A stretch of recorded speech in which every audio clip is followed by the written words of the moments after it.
তো বন্ধুরা, কিছুদিন আগে যে আমেরিকার ক্যালিফোর্নিয়া নামক শহরে অগ্নিকাণ্ড ঘটেছিল তা তো আপনারা সকলেই জানেন বা অনেকেই কম বেশি জানেন। তো রোল্যান্ড হ্যান্ডেল নামক একজন ব্যক্তির বাড়িও কিন্তু ছিল সেই শহরেই। তো চারপাশে যখন আগুন ছড়িয়ে পড়ে সে দ্রুত সেখান থেকে বের হওয়ার চেষ্টা করে তার ফ্যামিলিকে নিয়ে। তবে তার কাছে ছিল একটি মাত্র গাড়ি এবং সেই গাড়িতে তার ফ্যামিলি এবং কিছু অল্প একটু জায়গা ছিল। তো তাড়াহুড়ো করে যেতে হবে। তো তার বাসায় ছিল একটি কুকুর এবং 8টির মতো ছাগল এবং তার ফ্যামিলি। তো তার ফ্যামিলিকে নেওয়ার পরে যখন সে যাচ্ছিল, সে চাচ্ছিল সকল প্রাণীকে তো গাড়িতে নেওয়া সম্ভব নয়, সে কারণে সে শুধু কুকুরটিকে নিতে চাচ্ছিল, কারণ কুকুরটিকে সে নিজ ফ্যামিলি মনে করতো এবং অনেকটাই ভালোবাসতো। তবে কুকুরটি সেই গাড়িতে উঠে সেখান থেকে যেতে অস্বীকার করে, মানে যাচ্ছিলই না। অনেক টানাটানি করার পরেও যখন কুকুরটি গাড়িতে ওঠে না, তখন বাধ্য হয়ে এই হ্যান্ডেল নামক ব্যক্তিটি তার গাড়ি নিয়ে তার ফ্যামিলি নিয়ে সেখান থেকে চলে যায়।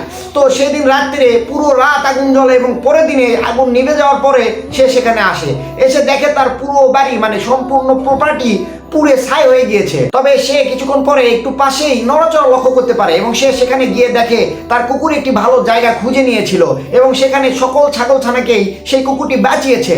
এবং এই মহৎ কাজটি করতে গিয়ে এই কুকুরটির শরীরের বেশ কিছু অংশ পুড়েও গিয়েছিল। তো এই কারণে হয়তো মানুষ বলে যে কুকুর সব থেকে বিশ্বস্ত প্রাণী হয়ে থাকে।